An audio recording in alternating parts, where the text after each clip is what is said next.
नमस्कार, मैं राजेश कुमार आप सभी का अपने YouTube चैनल में स्वागत करता हूं। आज मेरे साथ चर्चा करने के लिए हैं एडवोकेट श्री नीरज शर्मा जी। आज हम चर्चा करेंगे साइबर सिक्योरिटी। नमस्कार सर। नमस्कार राजेश। सर, आपका हमारे YouTube चैनल में बहुत-बहुत स्वागत है। सर, आज हमारा चर्चा का विषय है साइबर सिक्योरिटी, क्योंकि जैसा कि हम जानते हैं कि इंटरनेट के बहुत सारे फायदे हैं, लेकिन बहुत सारे नुकसान भी हैं। तो सर, हम ये जानना चाहेंगे साइबर सिक्योरिटी होती क्या है?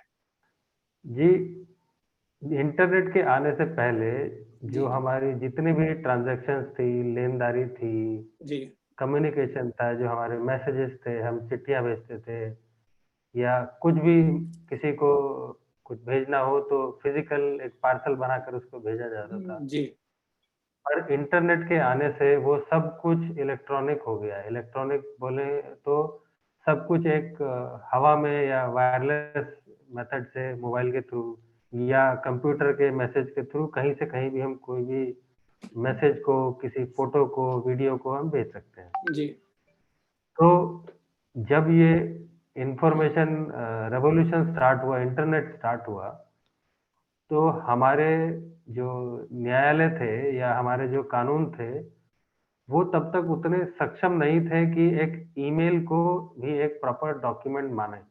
जी। मान लीजिए मैंने आपको एक फिज़िकली चिट्ठी लिखी, हाथ से हाँ, लिखी, हाँ जी। तो उस चिट्ठी को कोर्ट्स जो है एक फिज़िकल डॉक्यूमेंट्री एविडेंस मानते थे, एक डॉक्यूमेंट्री एविडेंस जो as per Indian evidence act है। जी, लेकिन अगर मैंने आपको कोई एक मेल भेजी, उस ईमेल का प्रिंट आउट जो है, वो नहीं माना जाता था अगर मैंने आपको कुछ भी बोला कि मैं करूँगा या नहीं करूँगा।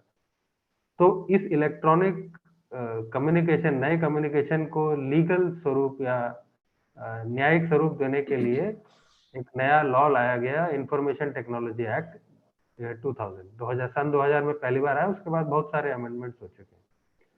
तो उस लॉ के बाद से कोई भी इलेक्ट्रॉनिक कम्युनिकेशन जो है या कोई डॉक्यूमेंट है, कोई वीडियो है, फोटो है, वो अब एक फिजिकल डॉक्यूमेंट के बराबर है, उसका उतनी ही वेटेज है और उसके ऊपर बाकी सारे कानून जो इंडियन एविडेंस एक्ट और जो कोई किसी भी कानूनी प्रक्रिया में लगते हैं, वो उन पर भी अप्लाई होते हैं।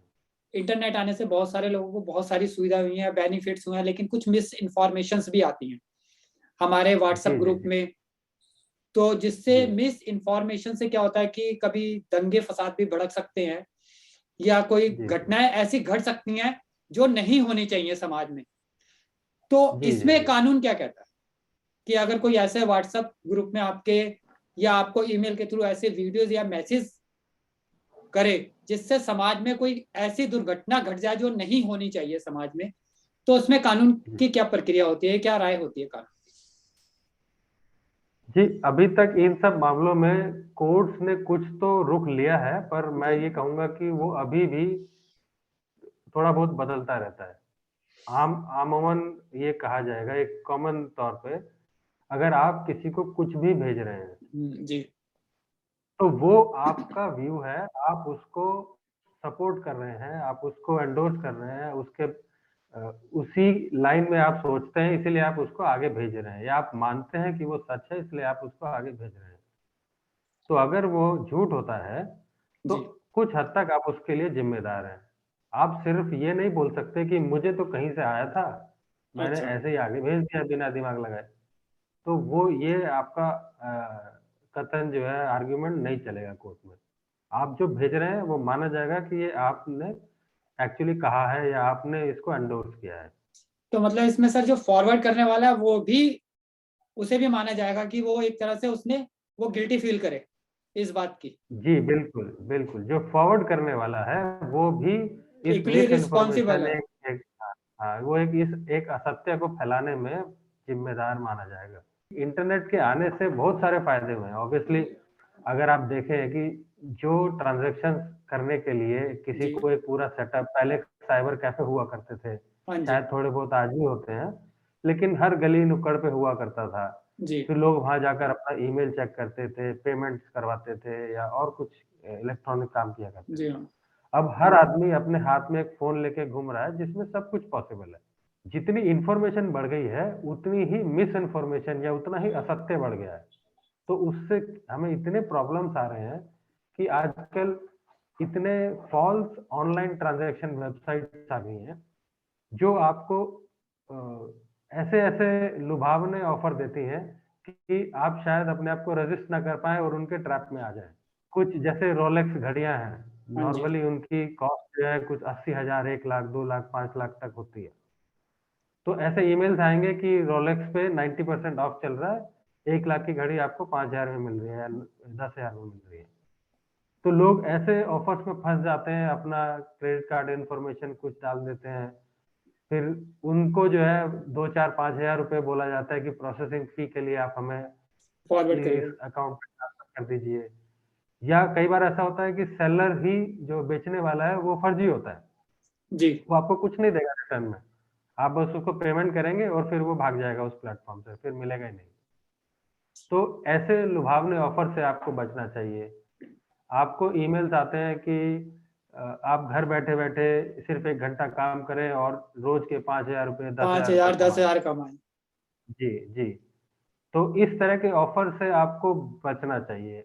एक एक मैं ये एज़ वकील नहीं, एक एज़ ए कॉमन मैन एक बात कहूँगा कि अगर कोई काम इतना आसान होता कि घर बैठे-बैठे आप 1 घंटे, 2 घंटे में 10,000 रुपए कमा लेते, तो शायद सारी दुनिया वही कर रही होती।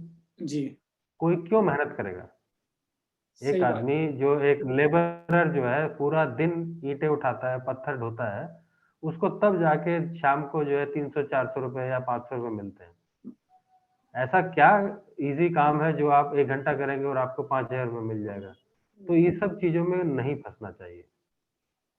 सर लेकिन जैसे ऑनलाइन शॉपिंग आजकल सभी अधिकतर ऑनलाइन शॉपिंग करते हैं लोग।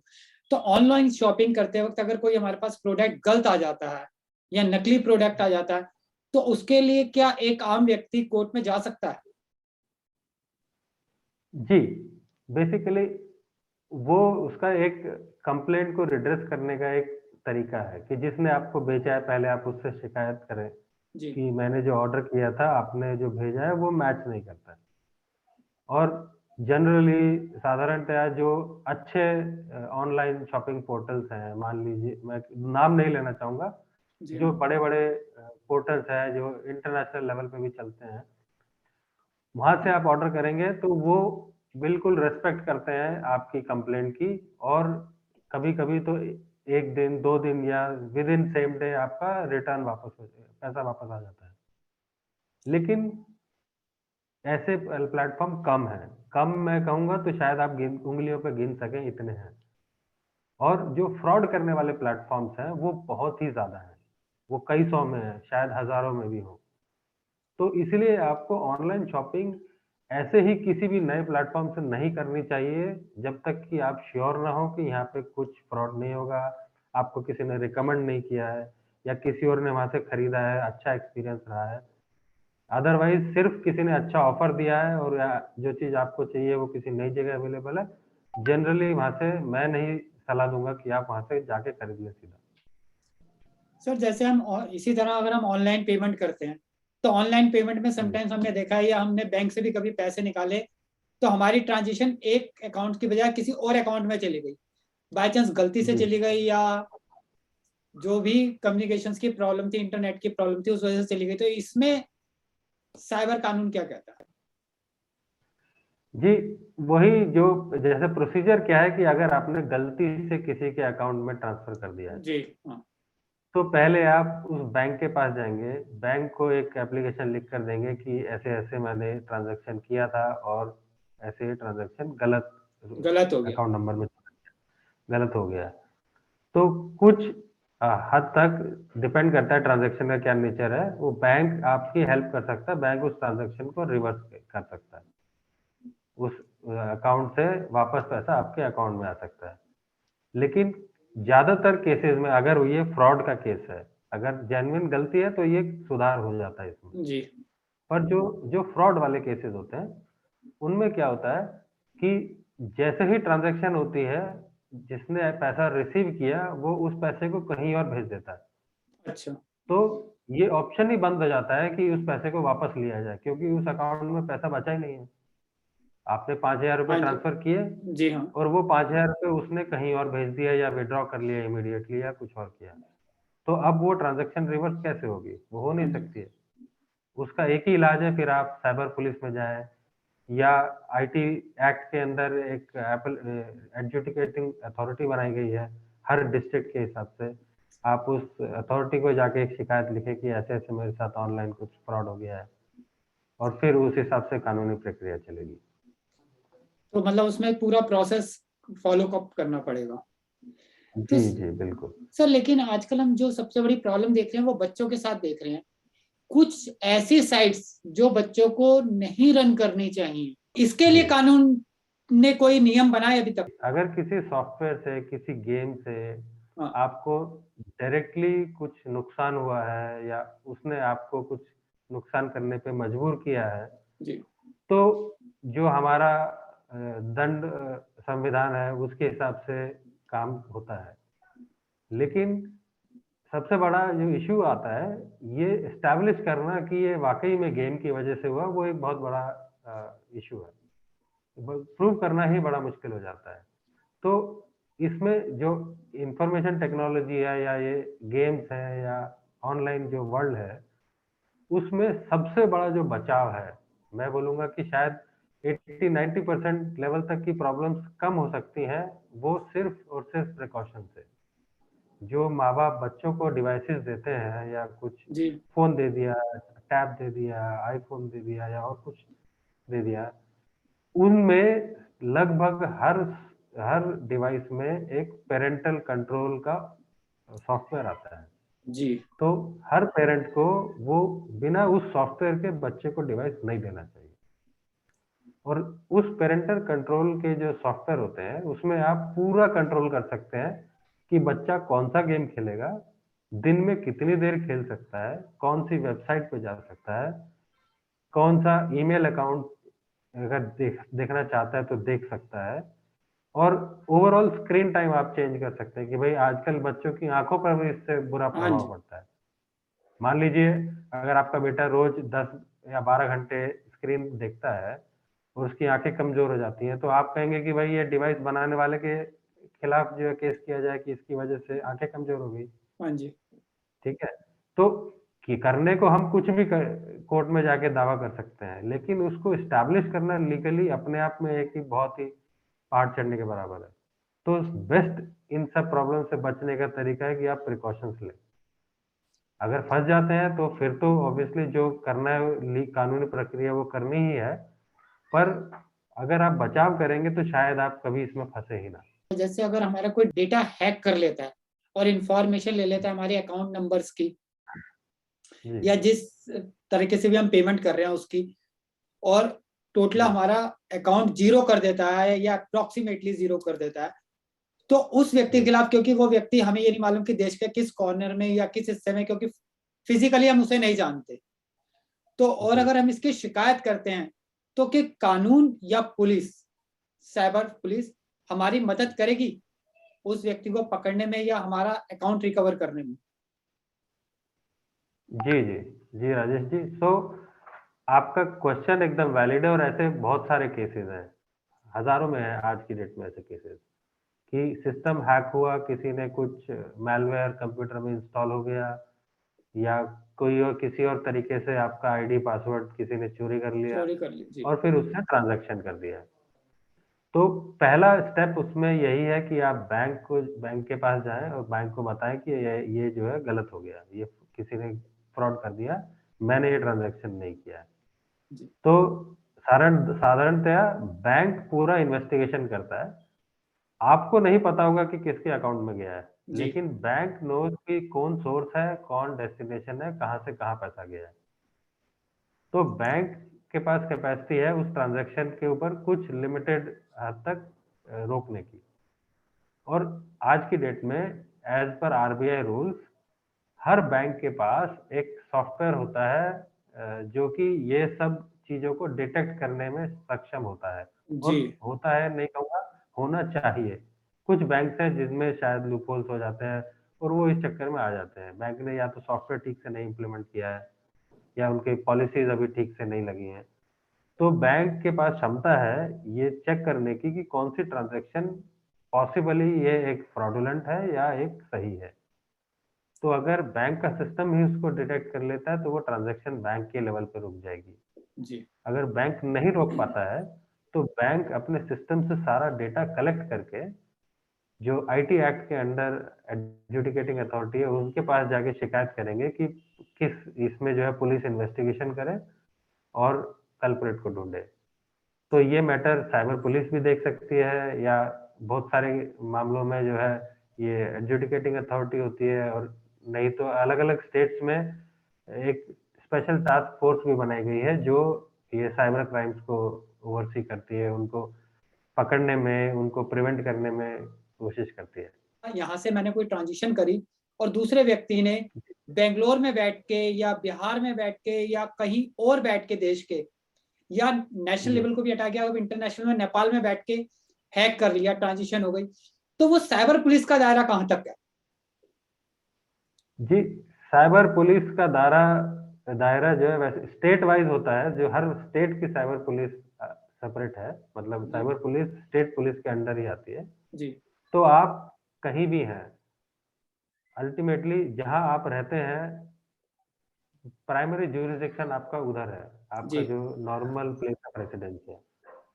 या जब आपने शिकायत बैंक को लिख दी है तो जिस ब्रांच में आपका खाता है वो भी एक प्लेस ऑफ ज्यूरिसडिक्शन है, जहाँ पे ज्यूरिसडिक्शन बनता है, जहाँ की साइबर पुलिस उस मैटर को टेकअप करेगी। ठीक है। तो ज्यूरिसडिक्शन का इस बात से कोई लेना देना नहीं है कि क्राइम करने वाला कहाँ पर बैठा है, चाहे इंडिया में है, विद इन किसी स्टेट में है, सिटी में है या बाहर है। जी। तो साइबर क्राइम पुलिस जो है वो उसको ढूंढने की कोशिश करेगी। अगर जो क्रिमिनल है वो इंटरनेशनली प्लेस्ड है तो इंडिया की बहुत सारी कंट्रीज के साथ एक्स्ट्राडिशन ट्रीटीज हैं, जी। उनको लोकेट करने में इंटरपोल हेल्प करती है, इंटरनेशनल पुलिस, कि कौन सा क्रिमिनल कहाँ पर है। अगर उसकी इंफॉर्मेशन मिल जाती है तो उसको एक्स्ट्राडाइट किया जाता है, इंडिया में बुलाया जाता है और फिर यहाँ पर उसके ऊपर केस चलाया जाता है। आप क्या जी सलाह देना चाहेंगे आम व्यक्ति को कि वो साइबर क्राइम से बच सके? जी जी, एज ए एडवोकेट और as a user of information technology through laptop, through phone, through all other media, जी। ये सब में मैं कुछ पॉइंट्स आपको बताना चाहूंगा जी। कि जो शायद अगर हर व्यक्ति फॉलो करे तो मेरे हिसाब से ऑलमोस्ट 90-95% के चांसेस हैं कि वो इन चीजों में नहीं फंसेगा। तो सबसे पहली चीज़ है कि आपका जो भी अकाउंट है, चाहे वो ईमेल है या बैंक है या और कोई ट्रांज़ैक्शन आप करते हैं, सब जगह एक टू फैक्टर ऑथेंटिकेशन होता है। जी। तो टू फैक्टर में सिर्फ़ आईडी पासवर्ड सफिशिएंट नहीं है आपके अकाउंट में जाने के लिए, उसमें एक और चीज़ आपसे वेरीफ़ाई की जाएगी, चाहे वो डिवाइस बेस्ड कोड है या वो आपसे रैंडमली आपका कोई पर्सनल डिटेल पूछ लेगा, जैसे आपका डेट ऑफ बर्थ या आपका पिन कोड या आपका मदर्स नेम, इस तरह का। तो वो टू फैक्टर ऑथेंटिकेशन हर अकाउंट में इनेबल करें, बैंक में, ईमेल में, सब जगह। जी। सिर्फ ट्रस्टेड प्लेटफॉर्म्स पर ऑनलाइन शॉपिंग करें, ऐसा नहीं कि कहीं भी अच्छा ऑफर मिला और चलिए पे, आइटम कार्ट में डाला और पे कर दिया। ईमेल्स में जो आपको ऑफर्स आते हैं कि ये सस्ते में मिल रहा है, वो सस्ते में मिल रहा है, ये आधे प्राइस में मिल रहा है या जो भी कुछ है, या आपको प्री अप्रूव्ड लोन दे रहे हैं हम 10 लाख रुपए, 20 लाख रुपए, वो सब ईमेल्स को आप खोले भी नहीं, ऐसे ही डिलीट कर दें। जी। नॉट जस्ट बैंक वाला, कोई भी लुक्रेटिव ऑफर, जैसे मैंने बताया था कि रोलेक्स की घड़ियां आपको 90% हाँ जी। डिस्काउंट में मिल रही है, जी। वो सब चीजें आप बिल्कुल बिना ज्यादा डिटेल में जाए डिलीट कर दीजिए। जी। अपना जो पासवर्ड है वो कॉमन ना रखें। जैसे नॉर्मली आप देखेंगे कि लोग जो है पासवर्ड रखते हैं एबीसी 1234, हाँ जी। या पिन कोड जनरली लोगों का 0000 होता है या 1234 होता है या 111 होता है। तो इस तरह के ऑब्वियस चीजें ना रखें, अपना डेट ऑफ बर्थ पिन में ना रखें, या आपने या जो कॉमन नंबर्स हैं आपसे रिलेटेड, आपका एड्रेस अगर ऐसा है 1234, मान लीजिए किसी का ब्लॉक नंबर 12 है, हाउस नंबर हाँ। 34 है, तो वो ऐसे रख देते हैं। तो ऐसा ना करें, जो ऑब्वियसली जो गेस होने लायक चीजें हैं वो ना करें। और जो है, जो मॉडर्न कंट्रोल्स फैसिलिटीज अवेलेबल है हमारे पास आज की डेट में, कि मान लीजिए आपके पास किसी भी बैंक का कोई भी क्रेडिट या डेबिट कार्ड है, तो आप खुद अपनी लिमिट सेट कर सकते हैं किसी अमाउंट तक, मान लीजिए 5,000 रुपये, 10,000 रुपये। आप इनेबल डिसेबल कर सकते हैं कि मेरा ऑनलाइन ट्रांजैक्शन मैंने ऑफ ही कर दिया। जी। तो मैं रोज-रोज तो ट्रांजैक्शन करता नहीं हूँ। हाँ। तो मुझे अगर लगता है कि आज मैं ट्रांजैक्शन करूँगा और मान लीजिए 20,000 रुपये का कुछ खरीदूँगा, तो मैं आज सुबह ऑनलाइन ट्रांजैक्शन को ऑन करके लिमिट मेरी 21,000 रखूँगा, ट्रांजैक्शन करके फिर से ऑनलाइन ऑफ कर दिया। जी। तो कोई चाहेगा भी, तो भी आपके साथ फ्रॉड नहीं कर पाएगा। जी। और एटीएम विथड्रॉल्स में लोग आजकल आपने सुना होगा कि क्लोनिंग मशीन लगा देते हैं, जो हाँ जी। लोग होते हैं। तो आपके एक नया ऑप्शन दिया है, लगभग बहुत सारे बैंक्स ने दिया है, जिसमें है कि कार्डलेस एटीएम विथड्रॉल। तो आपको कार्ड डालने की ज़रूरत नहीं है। आप जी। अपने फ़ोन से उसमें एक ऑप्शन को एक्सरसाइज़ करना होता है, वो कुछ आपको 2-3 पिन नंबर जो है वो एसएमएस के थ्रू या ईमेल के थ्रू भेजते हैं। आप एटीएम मशीन में जाएँगे, वो सारे नंबर पंच इन करेंगे और पैसे आपको मिल जाएँगे। तो कार्ड मशीन किसी रीडर किसी ने लगा भी रखा होगा, तो आपने कार्ड डाला ही नहीं मशीन में, तो वो क्या रीड करेगा? रीड नहीं करेगा, सही बात। तो वो उससे आप बच जाएँगे। अपने सिस्टम्स में अच्छा एंटीवायरस यूज़ कीजिए, स्पाईवेयर सॉफ्टवेयर यूज़ कीजिए, जो वो भी अगेन एक एक अच्छा जो नामी मतलब जो रिलायबल सॉफ्टवेयर हो। ऐसा नहीं कि कोई भी फ्री में दे रहा है या कह रहा है कि ये फ्रीवेयर है या हम सिर्फ़ इतना कम पैसा लेते हैं 1 साल के एंटीवायरस के, तो इस तरह के झांसे में ना पड़ें। तो prevention is best cure in IT related crimes, मैं ये कहूँगा। सर, आपने हमें आईटी रिलेटेड क्राइम को रोकने के लिए प्रिवेंशन इज बेटर ये बताया, समझाया। इसके लिए आपका बहुत बहुत धन्यवाद। आगे भी हम अगले विषयों पे जो महत्वपूर्ण विषय उन पे चर्चा करते रहेंगे, जहां पर हमें कानून की सलाह की जरूरत पड़ती है। धन्यवाद सर आपका। धन्यवाद राजेश जी।